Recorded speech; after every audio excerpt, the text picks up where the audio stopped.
La vez pasada estuvimos viendo Daniel 3, 1 al 18. Y obviamente Daniel 3 es todo una historia, es una narrativa.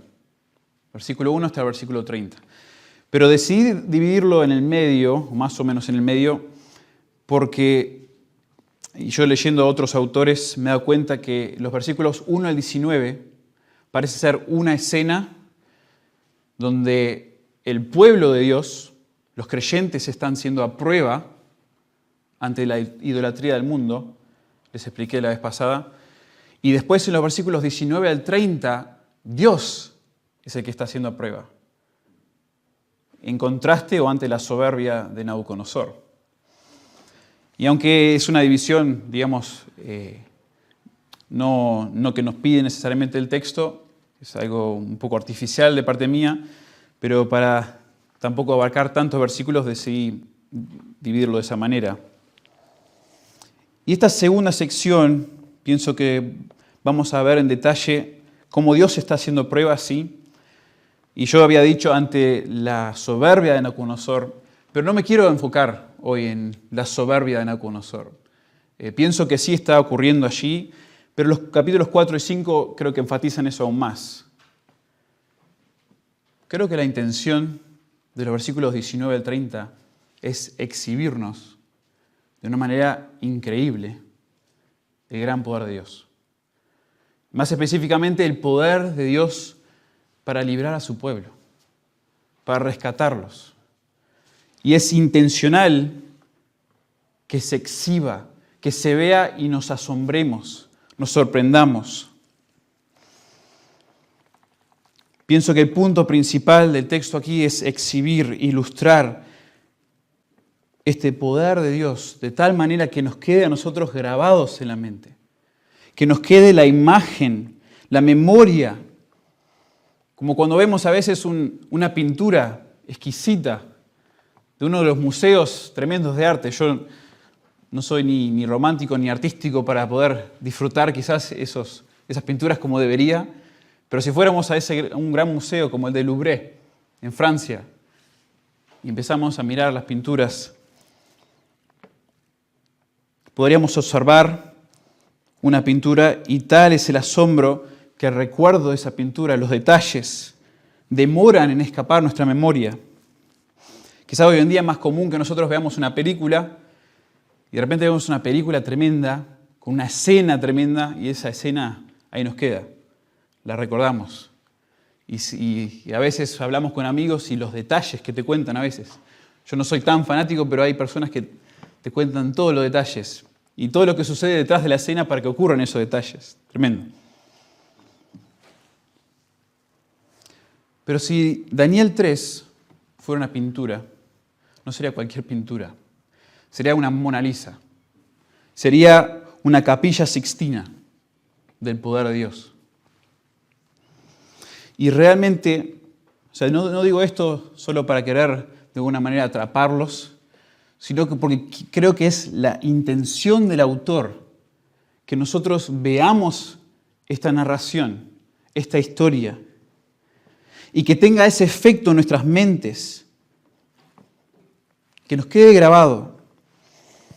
Y creo que podemos percibir eso en el texto por varias razones. Podemos ver y vamos a ver que los elementos más importantes de cada escena son descritas en gran detalle para que nosotros, juntos con los protagonistas, los antagonistas, con los que están observando, experimentemos las dimensiones de esos elementos y el contexto de cada uno. También se nos cuenta la historia por medio de lo que Nabucodonosor, por medio de lo que los gobernantes ven, perciben, sienten a medida que se desarrolla la trama de esta narrativa. Pero creo que primordialmente la razón por la que esta es una intención del autor es porque esta historia de Daniel encapsula promesas hermosas, repetidas, constantes de todo el Antiguo Testamento, especialmente para los creyentes en exilio. Fíjense que cuando Dios poderosamente liberó a Israel de Egipto, Moisés nos dice que Dios envió a su ángel, Éxodo 14, 19, para liberarlos de la esclavitud. Y en Deuteronomio Moisés llama a Egipto el horno de hierro. El horno de hierro. Entonces, pensando en algo que ocurrió en el pasado, esta historia podría ser un emblema de lo que ocurrió en el pasado. Pero más allá del pasado, también es interesante que Dios llama a Babilonia, en Isaías, el horno de aflicción. Isaías 48, 10. El horno de aflicción de Israel. Y prometió que los libraría de ese horno en Isaías 40, versículos 1 al 31. Ahora, no estoy queriendo hacer un paralelismo aquí de textos al azar, porque pienso que los autores del Antiguo Testamento conocían, obviamente, de lo que había pasado en el Pentateuco, de lo que otros profetas habían escrito. Hay evidencia de eso, que ellos conocían lo que otros escribían.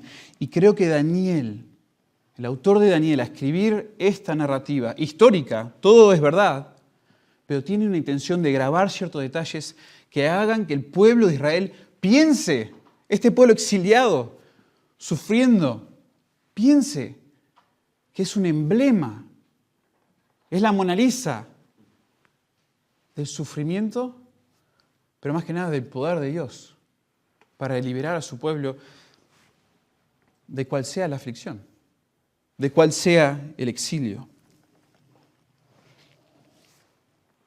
En Daniel 3, Dios demuestra que su poder para liberar no es algo solamente del pasado, sino algo que nunca perdió. Y lo ilustra por medio de una exhibición candente, una exhibición dramática, maravillosa. Porque aquí en esta historia, Dios libra a su pueblo literalmente de un horno de fuego y lo exhibe de manera que todo el pueblo y todo el mundo recuerde, vea y recuerde. Y sirve como emblema, como ejemplo supremo del poder que Dios tiene para librar a su pueblo frustrado, su pueblo sufrido, su pueblo en exilio. Y sé que nosotros no podemos ponernos en el mismo lugar o en las mismas circunstancias que el pueblo de Israel, pero en un sentido nosotros somos un pueblo exiliado. Nosotros no somos ciudadanos de esta tierra, nuestra ciudadanía está en el cielo. Nosotros somos aquellos que sí son puestos en el mundo, pero no pertenecemos al mundo, y vamos a sufrir y debemos sufrir en este mundo hasta que nuestro cuerpo, hasta que nuestro ser entero sea redimido 100% por el Señor, llevado a gloria. Entonces, pienso que sí podemos de alguna manera sentir, pensar, meditar en el poder de Dios y ser nosotros exhortados, ser nosotros nutridos por estas verdades. Este gran poder y cómo Dios lo exhibe en Daniel capítulo 3. Entonces hoy quiero dividir esta sección 19 al 30 en dos escenas que ilustran el poder de Dios. Y obviamente, como venía diciendo, específicamente ilustran su poder para librar al pueblo, para librar a su pueblo. Y son dos escenas con mucho suspenso. La primera, y si algunos de ustedes han estudiado literatura o les gustan las historias, leer novelas, saben que cada historia tiene una trama. Y llega a un punto donde esa trama se sigue complicando y hay conflictos en el trama y llega a su punto clímax. Y de allí tenemos la resolución. ¿Cómo se resuelve ese conflicto, ese clímax? Bueno, la primera escena es esa trama que se está complicando y llega al punto climático. Y la segunda escena es la resolución. Ambas tienen el propósito de exhibir el gran poder de Dios, pero el fin supremo, con nosotros ver, pensar, meditar en estas cosas, en estas verdades, en esta historia, es nutrir y pastorear a los corazones debilitados, sufridos de los creyentes en exilio. Sí nos tenemos que maravillar que nos maraville, que nos asombre, pero lo que Dios quiere es nutrir a su pueblo. Entonces vamos a ver el texto juntos. Veamos versículo a versículo lo que está pasando aquí en la historia, empezando el versículo 19. Y la primera escena que vamos a ver aquí, le he puesto yo artificialmente, el poder de Dios a prueba de fuego. El poder de Dios a prueba de fuego. ¿Por qué? Porque aquí vamos a ver las circunstancias imposibles que están viviendo el pueblo de Dios, Sadrac, Mesac y Abednego, las circunstancias imposibles que ponen en duda el poder de Dios. Las circunstancias imposibles que ponen en duda el poder de Dios. Empezamos en el versículo 19. Dice, entonces Nabucodonosor se llenó de ira y se demudó el aspecto de su rostro contra Sadrac, Mesac y Abednego. La primera circunstancia, complicación en la historia, es esta ira del rey. La ira del rey. Muy interesante este detalle, y creo que es otra razón por la que dividí en este versículo el pasaje, o los dos sermones. Es porque en el versículo 19, este detalle tiene una doble intención. Sí tiene la intención, como estoy enfatizando, de introducirnos al conflicto que está incrementando en la trama de la historia. Nabucodonosor está enojado, estaba furioso, dice en el versículo 13, pero ahora está lleno de ira, lleno de furor, hasta el punto que demuda, que transforma su semblante, su aspecto. Su enojo ha incrementado desde el versículo 13. Y claramente esto no iba a resultar en algo favorable para Sadrac, Mesac y Abednego. Es una circunstancia que iba a llevar a algo probablemente no muy bueno. Pero miren el ingenio del autor que escribe Daniel al usar la misma palabra en el versículo 19 que había usado en los versículos 1 y siguiendo para describir la palabra imagen. No sé si recuerdan de la última vez, estuvimos en Daniel 1 al 18, y yo les dije que aquí era muy interesante que se usaba la palabra imagen para describir la estatua de Nabucodonosor. ¿Por qué? Porque esa palabra, que no aparece tanto en el Antiguo Testamento, es la misma palabra que se usa, o la paralela en el arameo del hebreo, en Génesis, cuando se habla de que Dios crea todo a su imagen. Y como Él crea todo a su imagen, aquellos que están creados a su imagen deben adorarlo a Él.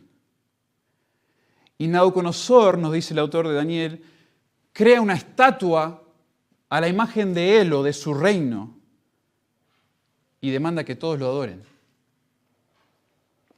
De alguna manera, resaltando, hablábamos de la idolatría. Cómo reemplaza la adoración de Dios con la adoración de sí mismo o de su poder o de otra cosa. Y lo que ocurre aquí en versículo 19 es muy interesante, porque es el único lugar en todo Daniel que se usa la misma palabra que imagen para hablar del semblante de una persona. Hasta ahora es siempre la estatua, la imagen de Nabucodonosor, la estatua. Pero acá habla del aspecto, del semblante de Nabucodonosor. Y de una manera casi satírica, el autor nos está diciendo,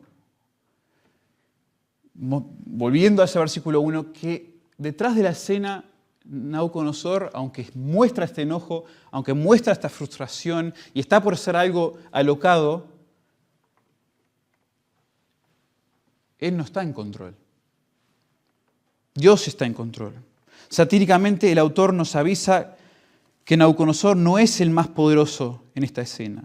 Su reino no es realmente el reino supremo, porque en los versículos 1 y siguiendo, su imagen es exaltada, es adorada, y aquí su imagen, su semblante, está furioso, frustrado, y no está exaltado ya. Entonces, de alguna manera, junto a otros detalles que después vamos a ver, nos muestra satíricamente que Nabucodonosor piensa que está en control, pero no lo está. De esta manera el autor nos está revelando que aún esta circunstancia imposible está sujeta al poder absoluto de Dios. Y los detalles que vemos en los versículos 20 y siguiendo, otras circunstancias imposibles son, por ejemplo, la aprehensión de Sadrac, Mesac y Abednego. En los versículos 20 a 24 hay un énfasis, y si lo leemos juntos podemos ver que ellos están siendo atados, y lo repite, que fueron atados y que están atados cuando se les está por echar al fuego, y caen al fuego atados. Fíjense, versículo 20. Y mandó a hombres muy vigorosos que tenía en su ejército que atasen a Sadrac, Mesac y Abednego. Versículo 21. Entonces estos varones fueron atados con sus mantos, sus calzas, sus turbantes y sus vestidos. Versículo 23. Y estos tres varones, Sadrac, Mesac y Abednego, cayeron atados dentro del horno del fuego ardiendo. Y luego Nabucodonosor en un momento pregunta, y eso lo vemos más adelante, ¿no lo echamos al fuego atados? Y de alguna manera estos detalles vuelven a reforzar el hecho de que esta es una circunstancia cada vez más imposible para que el pueblo de Dios, Sadrac, Mesac y Abednego, sea liberado. La furia del rey está contra ellos.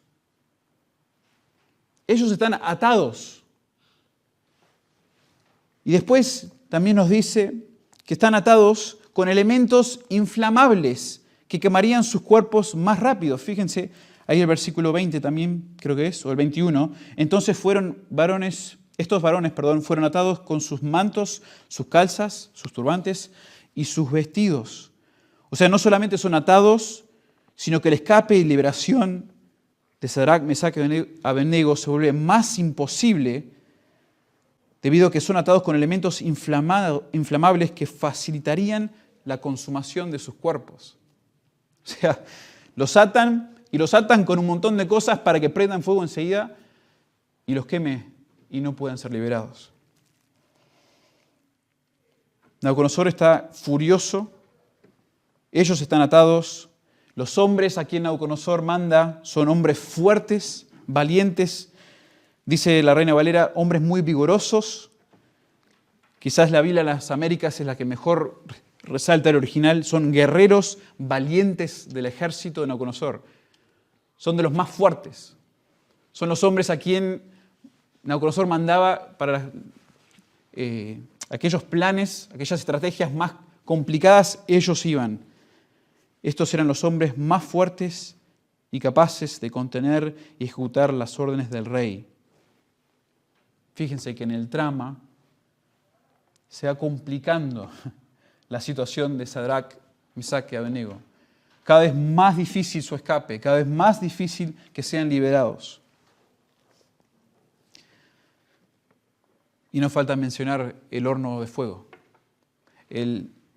Ese elemento de la historia, en los versículos 1 al 30, que se menciona al principio como una amenaza: póstrate ante mi estatua o te echaremos al horno de fuego.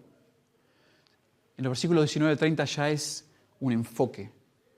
Ya como que la cámara, si fuera una película de hoy, ya la cámara se enfocó en el horno de fuego. Y todo lo que ocurre está ocurriendo alrededor, al lado de, dentro de, fuera de el horno de fuego. Ya es un enfoque tremendo. Se repite 10 veces el horno de fuego en estos versículos.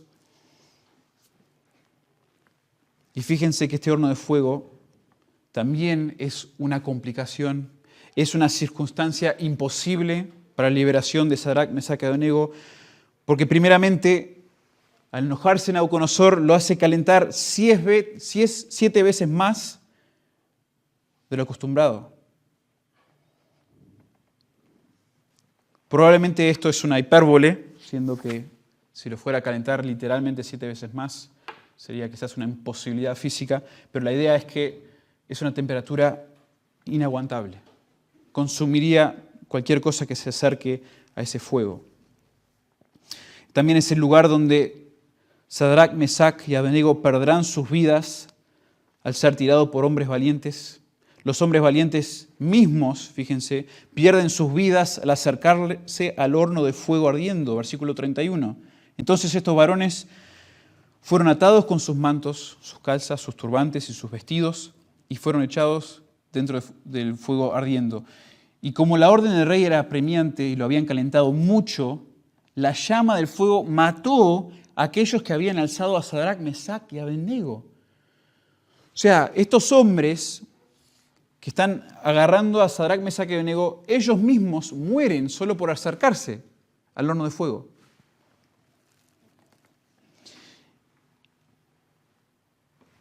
Y el horno de fuego se vuelve quizás la circunstancia más imposible allí en el versículo 23, cuando se nos dice, y esto es el clímax de lo que es la trama, y estos tres varones, Sadrac, Mesac y Abednego, cayeron atados dentro del horno de fuego ardiendo. Y eso es como que uno queda, como esas películas que estás de suspenso que estás esperando que ahí cayeron al fuego. Y así culmina esa primera escena. Ellos caen al fuego. Ellos están en el medio de circunstancias imposibles que ponen en duda el poder de Dios. Y que imagínense ustedes a los israelitas, a los judíos, leyendo esta historia, quizás ellos mismos de alguna manera pensando en cómo esto demuestra cuestiones, preguntas en su propia vida. Yo me siento como Sadrac, Mesac y Abednego, en un sentido, porque vengo cuestionando si Dios realmente es el que está en control. Es una de las preguntas teológicas del libro de Daniel. ¿Qué pasó con Dios? ¿Nabucodonosor y sus dioses ganaron? ¿Tuvieron la victoria? ¿Dios está muerto? ¿Por qué están pasando estas cosas? ¿Dónde está Dios? Sé que tuvo el control, pero lo perdió.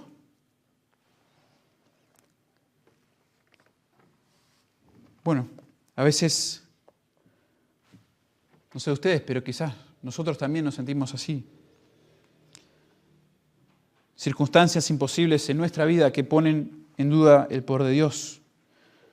Noticias inesperadas, quizás repentinas.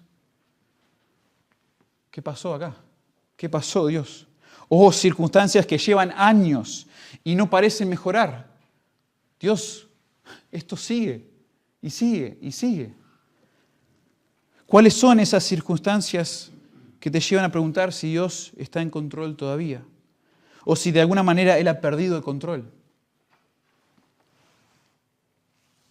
¿Cuáles son las que te llevan a gritar como judíos por todo el Antiguo Testamento y creyentes en el Nuevo Testamento? ¿Hasta cuándo, Señor? ¿Hasta cuándo? ¿Hasta cuándo van a haber otros reyes, otras personas, pecadores y pecado involucrado en mi vida? Demandando, dirigiendo, parece, controlando. ¿Hasta cuándo? Y lo presento no como una pregunta como ¿cómo nos atrevemos nosotros a cuestionar a Dios? No. En un sentido no, porque Dios entiende el corazón humano y cómo nosotros olvidamos y cómo nosotros sufrimos las cosas que nos pasan. Los salmistas comunican esto todo el tiempo, cómo ellos están esperando la venida del Señor y por qué, Señor, dejas que esto ocurra, por qué sufro de esta manera. Bueno, y no siempre tenemos una respuesta exacta, una respuesta que ya quita toda duda. Pero lo que sí hace Dios constantemente en las Escrituras es reafirmar su poder, es reafirmar su soberanía, su control. No solamente que Él puede y tiene la capacidad de involucrarse y rescatar, sino que nunca perdió el control. Nunca lo perdió. Y de hecho, ¿por qué Él lo controla aún esa situación devastadora, difícil? Esa circunstancia imposible es parte de su control. Está en sus manos. Es uno de los puntos de Daniel. Pero Dios, como les dije recién, una de las cosas que hace es exhibe su poder, nos demuestra su poder. Y eso es lo que ocurre a partir del versículo 24. Como les dije, la primera escena, el poder de Dios a prueba de fuego, como nombre o punto artificial, el poder de Dios a prueba de fuego, y ahora vemos el poder de Dios en plena exhibición. El poder de Dios en plena exhibición. Las evidencias irrefutables que quitan toda duda del poder de Dios. Las evidencias irrefutables que quitan toda duda del poder de Dios.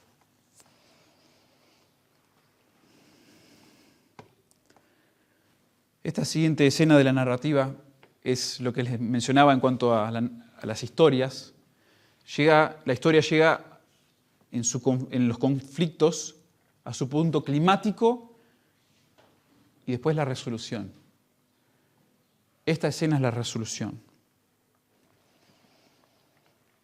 Y la resolución se nos presenta de manera muy interesante por medio de los ojos, por medio de la perspectiva de Nabucodonosor y de los gobernadores que estaban acusando a Sadrach, Mesach y Abednego. Muy interesante, no es solamente que nos dice, bueno, ocurrió esto y después esto, no. Es como que nos da pausa.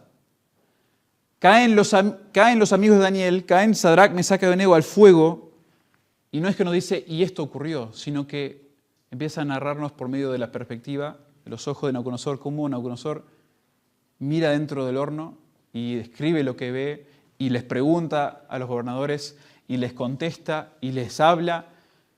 Detalles muy interesantes. Y vamos a ver por medio de esta perspectiva, por medio de esta resolución, evidencias irrefutables del poder de Dios. Por medio de la observación, el miedo, el asombro y la respuesta de estos individuos. El autor quiere que el pueblo de Dios en exilio pueda atestiguar el impacto que el poder de Dios tuvo aún sobre el hombre más poderoso y el reino más malvado del mundo en ese momento. Y sea recordado que nadie puede subyugar el poder de Dios. Y veamos rápidamente las evidencias, estas evidencias irrefutables en el texto. Me parece asombroso como lo presenta aquí el autor de Daniel. Versículo 24, vemos primeramente que Daniel ve no 3 varones en el horno de fuego, sino 4. Entonces el rey Nabucodonosor se espantó y se levantó apresuradamente y dijo a los de su consejo, ¿no echaron a 3 varones atados dentro del fuego? Y ellos respondieron al rey, es verdad, oh rey. Y él dijo, he aquí yo veo 4 varones sueltos que se pasean en medio del fuego sin sufrir ningún daño y el aspecto del cuarto es semejante a hijo de los dioses. Y acá hay un montón de evidencias del poder de Dios. Pero veamos uno a la vez. Primero el hecho de que Nabucodonosor ve no a 3 hombres, sino a 4. Y esta primera evidencia realmente es alucinante, excepcional. Nabucodonosor se espanta y con mucho suspenso revela que hay un 4.º hombre en el horno. Y este tiene un aspecto, cuando lo mira por medio del horno, un aspecto semejante a un hijo de los dioses. Luego en el versículo 28, Nabucodonosor lo identifica como un ángel. Pero es asombroso pensar en esta manifestación del poder de Dios y lo que significó para su pueblo en exilio. Ahora, podremos pasar el resto de nuestro tiempo aquí juntos debatiendo o hablando del debate que hay, ¿quién es este 4.º hombre? ¿Quién es este mensajero? ¿Quién es este ángel mandado por Dios? Bueno, el texto no es definitivo del todo, porque no creo que es el énfasis el querer desarrollar o decirnos quién es, pero las posturas más convincentes son que el varón es un ángel enviado para proteger a Sadrach, Mesach y Abednego, o es una cristofanía, es Jesús preencarnado, antes de su encarnación. Y yo, sin meterme demasiado en la discusión, pero al haber leído varias posturas, Cada vez estoy más convencido. Y me parece asombroso. Preparando este sermón, en un momento solo quería decir, ¿saben qué? No sabemos, enfoquémonos en el punto principal. Pero pienso que realmente, por lo que está ocurriendo en contexto, sí es Jesús. Sí es Jesús preencarnado el que se aparece y que está allí al lado de Sadrach, Mesach y Abednego. Ahora, no saquemos eso de proporción para decir que, bueno, Jesús, la presencia de Jesús está en todos lados físicamente, no sé, cosas raras que a veces se interpretan de este pasaje. Pero las similitudes que hay en las frases hijo de los dioses y hijo de hombre en Daniel 7, donde sí está hablando del Mesías, donde sí está hablando del rey que va a ser justo y valiente y va a venir y establecer su reino, las similitudes son tales que parecen ser que está hablando de la misma persona. Y si vamos a un capítulo anterior, capítulo 2, se está hablando de la roca o de la piedra que va a quitar a los reyes y a los reinos del mundo para establecer la roca, el reino de Dios. Bueno, no me quiero meter demasiado más por el tiempo, pero Dios aquí está demostrando su poder por medio de una imagen de aquel quien realmente posee todo el poder. La atención y el asombro de Nabucodonosor, de los gobernadores y eventualmente de todas las personas que leerían esto, saben que la atención pasó de ser la imagen de Nabucodonosor y de su reino de oro a un enfoque en la imagen, la persona que estaba dentro del horno, con el poder, rescatando al pueblo judío, rescatando a Sadrach, Mesach y Abednego.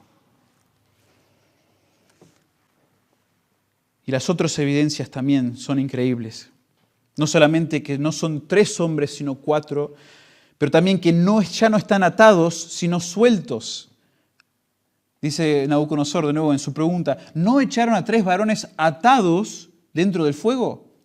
Y ellos respondieron al rey, es verdad, oh rey. Y él dijo, he aquí yo veo 4 varones sueltos. En la escena anterior el autor enfatizó la aprehensión de Sadrach, Mesach y Abednego. Ellos fueron atados y cayeron atados al fuego sin posibilidad de escape. Pero parte del asombro de Nabucodonosor en la siguiente escena es que ya no estaban sueltos. Y no solamente estaban sueltos, sino que también otra evidencia es que ellos no estaban incinerados, como esperaban todos que estuvieran, que no se viera nada ya porque estaban consumidos totalmente, sino que están vivos y libres. Hasta es gracioso, nuevamente un poco satírico leer aquí. No solamente están sueltos, sino, dice Nabucodonosor, se pasean en medio del fuego sin sufrir ningún daño. Como si hubiera salido, no sé, Carmen a caminar el perro, ahí afuera de la casa. Salieron allí, estaban caminando, paseando, junto a esta 4ª persona. Pero Nabucodonosor los ve paseando en medio del fuego sin sufrir daño.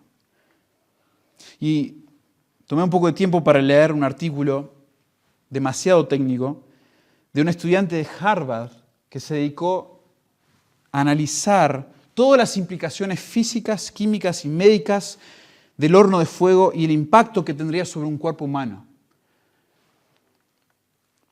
Y es obvio, después de leer el artículo, que era demasiado largo, es obvio que ellos deberían haber sufrido por muchas razones, por la conflagración en el horno, por el asfixio, por el envenenamiento del monóxido de carbono y por otros gases que resultan del proceso de combustión. Ellos, como los hombres valientes, tendrían que haber muerto al acercarse al horno de fuego. Pero fueron rescatados de todo eso por el poder indiscutible de Dios. Rápidamente las últimas evidencias irrefutables que quitan toda duda del poder de Dios No 3 varones, sino 4, no atados, sino sueltos, no incinerados, sino vivos y libres, sino también ahora atestiguado por los gobernadores antagonistas. Estos gobernadores que fueron los que trajeron todo este dilema al rey y dijeron, mira a estos hombres, y de una manera satírica repiten lo que ya se repitió 4 o 5 veces, cada vez que se toque el símbolo, esto, lo otro, y realmente lo repite así porque tiene esa intención de que casi nos riamos de que se repitan estas cosas. Estas personas ya no están interesadas y ya no están mirando la imagen de Nabucodonosor, sino que ahora contemplan y admiran lo que Dios había hecho. Ellos son los que se acercan, dice el versículo 27, se acercan los sátrapas, los gobernadores, los capitanes y los consejeros del rey para mirar a estos varones. Cómo el fuego no había tenido poder alguno sobre sus cuerpos, ni aun el cabello de sus cabezas se había quemado, sus ropas estaban intactas y ni siquiera olor de fuego tenían. Increíble. Increíble este testimonio a los cuales aluden los gobernadores. Como si eso no fuera evidencia suficiente, también Nabucodonosor mismo confiesa que este es el Dios Altísimo. No 3 varones, sino 4, no atados, sino sueltos, no incinerados, sino vivos y libres, atestiguado por gobernadores antagonistas y confesado por el rey más poderoso del mundo. Y aquí hay muchos detalles a los cuales no me voy a meter a todos, pero fíjense cómo aquí describe Nabucodonosor su sorpresa. Empezando al versículo 26. Y después vamos del 26 al 28. Entonces Nabucodonosor se acercó a la puerta del horno de fuego ardiendo y dijo, Sadrac, Mesac y Abednego, siervos del Dios Altísimo, salid y venid. Entonces Sadrac, Mesac y Abednego salieron de medio del fuego. Pasamos al 28. Entonces Nabucodonosor dijo, bendito sea el Dios de ellos, de Sadrac, Mesac y Abednego, que envió su ángel y libró a sus siervos que confiaron en él y que no cumplieron el edicto del rey y entregaron sus cuerpos antes que servir y adorar a otro Dios que su Dios. Impresiona mucho que el texto aquí llame a Dios el Dios Altísimo. Impresiona, quizás no impresiona en el sentido de nos sorprende, pero es muy importante. Este reconocimiento de Nabucodonosor, solo el hecho que el rey más poderoso del mundo lo esté llamando esto, hubiera tocado el corazón de los judíos en exilio. Porque este título de Dios refutaba todas las dudas que ellos tenían de Dios, al haber sufrido tanto a las manos de reyes gentiles y de los malvados. Porque Dios Altísimo no solo resalta que Él tiene el poder, como dijimos hoy, la capacidad para hacer lo que le place y no ser impedido por alguna fuerza en el universo, sino que también lo identifica como aquel que controla todo ahora y reina sobre su mundo de manera directa ahora. Nunca lo perdió.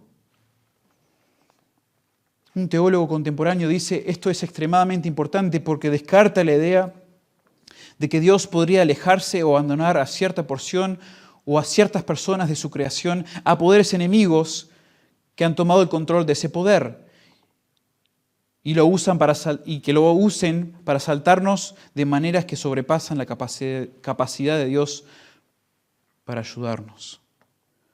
Nunca Dios se ha alejado de su pueblo. Nunca los ha abandonado, ni en su totalidad, ni a uno. Siempre los ha protegido, siempre los ha tenido en sus manos.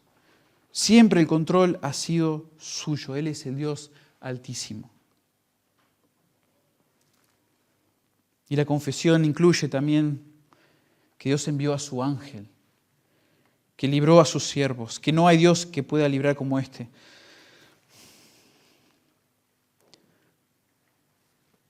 Podría decir más sobre cada uno de estos, pero déjeme al menos decir que es muy interesante y muy importante que aquí al final de esta confesión de Nabucodonosor, 2 veces él dice que Dios libró, usa la palabra en el original, libró a su pueblo. ¿Por qué es importante? Porque en el versículo 15, él desafiando a Sadrach, Mesach y Abednego y al Dios de ellos, les dijo: ahora pues, ¿estáis dispuestos para que el oír, el son de la bocina, la flauta, el tamboril, el arpa, el salterio, la zampoña, todo instrumento de música, os postréis y adoréis a la estatua que he hecho? Porque si no lo adoraréis, en la misma hora seréis echados en medio de un horno de fuego ardiendo. ¿Y qué Dios será aquel que os libre de mis manos? ¿Quién te va a librar a vos de mis manos? Y 2 veces en esta confesión de Nabucodonosor dice que él libró a sus siervos y no hay Dios quien pueda librar como este. Dios tiene, siempre tuvo y nunca perdió el poder para liberar a su pueblo. Ahora, si lo hace o no, eso depende de Dios. Pero es fundamental para nuestra alma, hermanos, entender que Dios no ha perdido el control, sea cual sea la circunstancia. Sea cual sea la situación, no la ha perdido. Y esto es fundamental. Y como Él tiene ese poder, nosotros ahora podemos acudir a Él y orar, porque Él tiene ese poder para liberarnos. Él lo puede hacer descansando en Él, descansando en sus manos. Y después ver qué hace. Pero qué importante para nuestras almas tener ese fundamento, que Dios es poderoso, que Dios está en control. Y luego también vemos que Nabucodonosor promueve a Sadrach, Mesach y Abednego, algo que después vamos a mirar más adelante porque es importante. Esas son las evidencias irrefutables del poder de Dios, del texto. El poder de Dios está en plena exhibición en esta escena y nos da todas estas evidencias. Pero hermanos,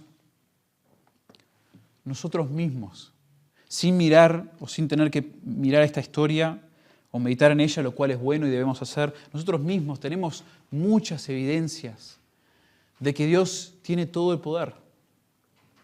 Dios a nosotros nos ha rescatado del fuego eterno. Romanos 8:1, no hay condenación para los que están en Cristo Jesús.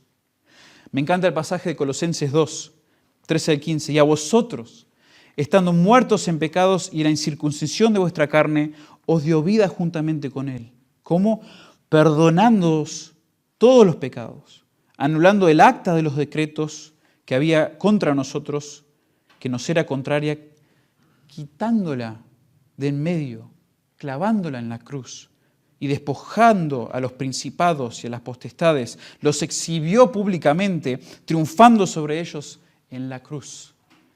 Nuestra condenación, nuestro destino en la llama de fuego, evidencia, Dios tiene todo el poder, ya está, ya fue pagado, clavado en la cruz, triunfado sobre todas las potestades.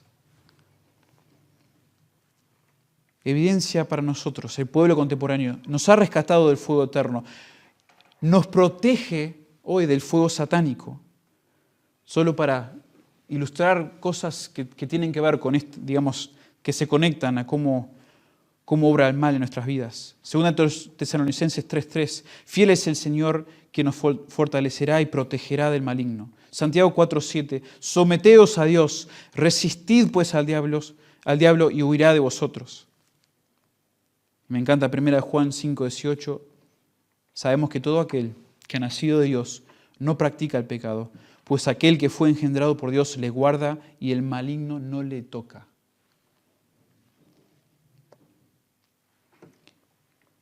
Última evidencia contemporánea para nosotros los creyentes es que Dios nos sustenta cuando atravesamos el fuego de las pruebas. Porque aunque Él es poderoso, No quiere decir que en su poder siempre nos libra o nos saca del medio de cada prueba. No es así. Pero nos sustenta cuando atravesamos el fuego de las pruebas. Santiago 1:2, tened por sumo gozo cuando os halléis en diversas pruebas. 1 Corintios 10:13, no os ha sobrevenido ninguna tentación que no sea humana, pero fiel es Dios, que no os dejará ser tentados más allá de lo que podéis resistir, sino que dará también juntamente con la tentación la salida para que podáis soportar. Qué hermosa promesa. Y me encanta también el pasaje en Efesios 1:19 al 23, donde se habla del poder de Dios a favor nuestro, hoy como creyentes. Las promesas que tenemos incluye este poder de Dios a nuestro favor, el cual Dios exhibió, quizás de manera más sorprendente que aún en Daniel, lo exhibió, y usa el ejemplo ahí Pablo en Efesios 1, al resucitar a Cristo de entre los muertos. Dice, el poder que está a tu favor, creyente, es el mismo poder que resucitó a Cristo de entre los muertos. Eso es una promesa nuestra también. Tantas evidencias, tantas razones por las que nosotros podemos confiar. Quiero empezar a concluir con unas palabras de ánimo, de exhortación. Y estuve leyendo al famoso teólogo y apologista R.C. Sproul, y alguien le preguntó una vez, ¿cuál es la pregunta teológica más compleja que se te ocurre? Y dice, para mí la pregunta más compleja que se me ocurre en este momento es, ¿por qué a mí? ¿Por qué a mí? Y no en el sentido de que ¿por qué me está pasando esto, Dios? ¿Por qué me está pasando esto, Dios? No es esa la pregunta. ¿Por qué Dios me salvó a mí? ¿Por qué a mí? Porque a veces cuando vienen las dificultades, el sufrimiento, las circunstancias imposibles, la pregunta muchas veces es ¿por qué a mí, Dios? Y a veces en nuestra falta de entendimiento hacemos esa pregunta. Pero quizás la pregunta teológica más importante y en la que más debemos meditar y quizás cambiar esa manera de pensar es ¿por qué Dios me salvó a mí? Y otra vez pensando en esta evidencia irrefutable del poder de Dios. No tiene sentido, no lo debería haber hecho, pero lo hizo, lo pudo hacer, me rescató. Y con eso va la promesa de Romanos 8:32, el que no escatimó ni a su propio Hijo, sino que lo entregó por nosotros, ¿cómo no nos dará también con Él todas las cosas?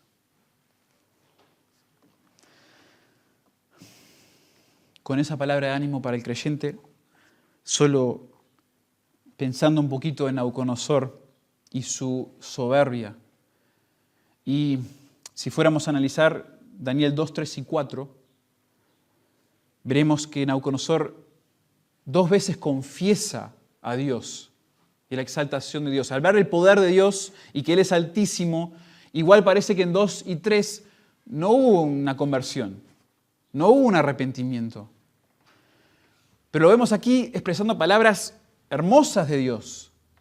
Y eso a mí como principio de sabiduría, lo cual es un propósito de Daniel, me lleva a exhortar y por lo menos a animar, porque siempre hay una audiencia, hay en quien no conoce al Señor, que no es suficiente solamente profesar a Dios. Cuidado con solamente o simplemente profesar como hizo Nabucodonosor. Las confesiones de Nabucodonosor fueron verdad, fueron impactantes.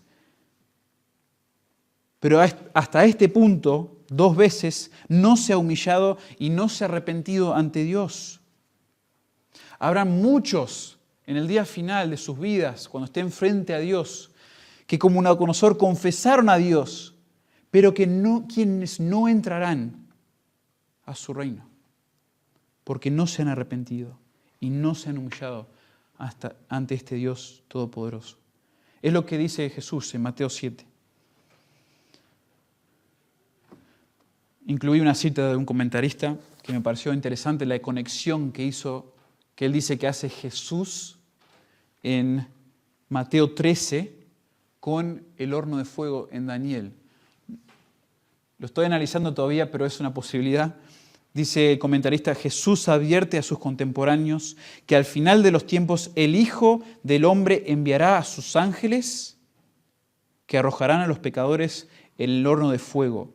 Y ahí la palabra en griego, o la frase en griego, en Mateo 13, es muy parecida a la frase en griego, la traducción griega del arameo en Daniel 3. Esta imagen gráfica, dice el comentarista, puede derivar de la amenaza de Nabucodonosor de arrojar a los que se niegan a adorar su imagen en un horno de fuego ardiente, de Daniel 3:6. Parece por lo menos una absorción muy interesante, pero que nos lleva a pensar de que va a haber un punto donde Jesús lleve o mande a sus ángeles para arrojar a los pecadores al horno de fuego.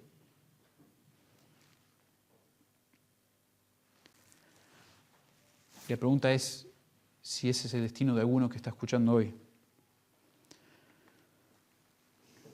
Si alguno no ha sido realmente rescatado de este horno de fuego.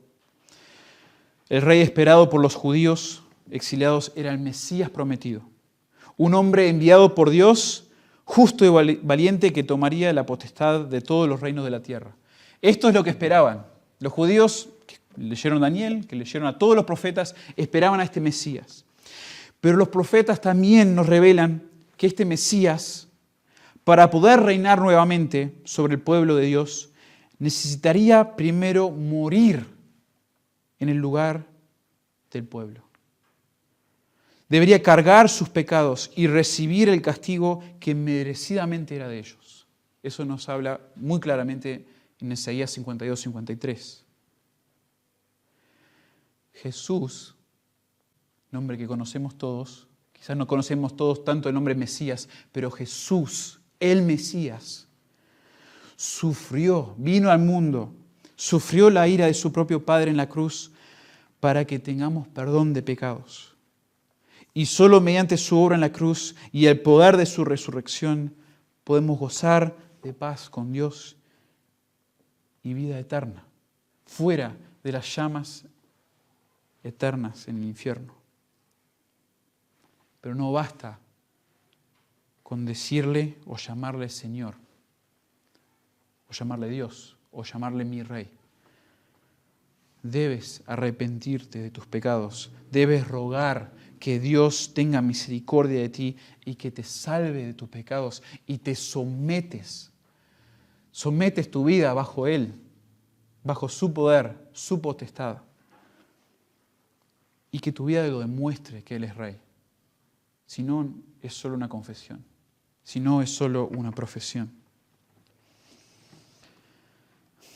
Al estar pensando en Daniel 3, en esta sección, y pensar en cómo es una exhibición del poder de Dios, y pensar en pinturas, en cómo pinturas demuestran a veces la maravilla del que las pintó, todas esas cosas, me puse a pensar, estoy casi seguro que hay una pintura famosa que era sobre Sadrach, Mesach y Abednego en el horno de fuego, y me puse a investigar y encontré. Y parece que en el Museo de Morgan, en Nueva York, hay una pintura del siglo XVI que ilustra esta gran historia de la Biblia. Y el pintor Giovanni Guerra estuvo involucrado en varios proyectos decorativos del Vaticano bajo el Papa Sixto V. Y bueno, estuvo involucrado en varios proyectos, incluyendo la Biblioteca Vaticana. Y fue curioso para mí que una de sus pinturas principales es sobre esta historia. Y esta pintura fue nombrada Sadrach, Mesach y Abednego rescatados del horno de fuego. Bueno, lo interesante sobre esto fue que muchos piensan que esta pintura representaba una dogma importante para la contrarreforma. Al principio pensé que decía la reforma. Entonces dije, wow, qué hermoso esto. No, para la contrarreforma, para los católicos que refutaban y defendían lo que era la fe católica, lo que era la idolatría, por decirlo así. El adorar a imágenes, a orarle a imágenes. Y ellos argumentan, o usaron esta pintura, representaba que, mira, tiene sentido que adoremos a imágenes. ¿Por qué? O que oremos a imágenes. Porque claramente aparece una imagen de Dios para rescatar a Sadrach, Mesach y Abednego, y las personas se enfocan en esa imagen y hablan de esa imagen. Bueno, es una razón por la que Dios no condena este tipo de oración, de respeto hacia los ídolos. Ahora, obviamente, pienso que es una muy mala interpretación de lo que ocurre en la historia. Entonces no me funcionó tanto el efecto de la ilustración. Pero sin embargo, debemos recordar que la historia, como una pintura asombrosa, es como una pintura asombrosa. Es una exhibición inolvidable del poder de Dios. Y esta historia debe servir como un emblema histórico de que Dios posee todo el control sobre todo lo que ocurre en la vida del creyente y no hay manos más capaces, no hay manos más sabias, no hay manos más bondadosas que puedan contener el alma del creyente que está sufriendo y que se siente espiritualmente en exilio. No hay poder como el de Dios. No hay quien lo exhiba de esta manera. Pongamos nuestra confianza en sus manos, en que Él siempre tiene el control. Vamos a orar. Nuestro Padre, te damos gracias porque tú siempre estás en control. Señor, gracias por este recordatorio de parte del autor de Daniel, que al escribir estas palabras, esta historia, esta narrativa, Señor, realmente nos nutre el estudiarla, recordarla de nuevo, ya sabiendo que tuvo el efecto que debería tener, de que la recordamos por los detalles, quizás desde niños que la hemos escuchado. Qué hermoso eso, pero Señor, ahora de manera fresca recordar todos los detalles, nos hace recordar también que tú minuciosamente, detalladamente estás involucrado en nuestras vidas, en el sufrimiento del creyente, en lo que ocurre en la vida de tu pueblo. Y Padre, tus manos son las que poseen todo el control. Tú eres Dios altísimo, que nunca cedió el poder a ningún rey, a ninguna persona, a ningún antagonista en nuestras vidas que quizás se burle de nosotros, nos maltrate. Señor, las personas que nos han dolido con sus palabras, con sus acciones, ninguna de esas personas te quitó a vos el control en algún momento, sino que bajo tu control tú lo has permitido. Y Señor, por alguna razón la cual no siempre entendemos ni entenderemos, tú sabes que es bueno para nosotros. Y juntamente con nuestra salvación, ¿cómo no nos vas a dar todo lo que es bueno para tus hijos? Sino que esta exhibición de tu poder sea de fortaleza para nuestras vidas, de confianza para nuestras almas y que meditemos en ellas día tras día, Señor. Que pensemos no solamente en la exhibición allí con Sadrach, Mesach, Abednego ante Nabucodonosor y los gobernadores, sino la exhibición también de tu poder, tu gracia, tu misericordia en la cruz. Tu misericordia exhibida de una manera nunca antes vista. Gracias por Cristo, gracias por su obra en nuestras vidas, por la obra que todavía está haciendo en muchos, salvando, y gracias por la suficiencia que nos da en todas las cosas, en medio del sufrimiento hasta que vuelvas. En el nombre de Jesús oramos. Amén.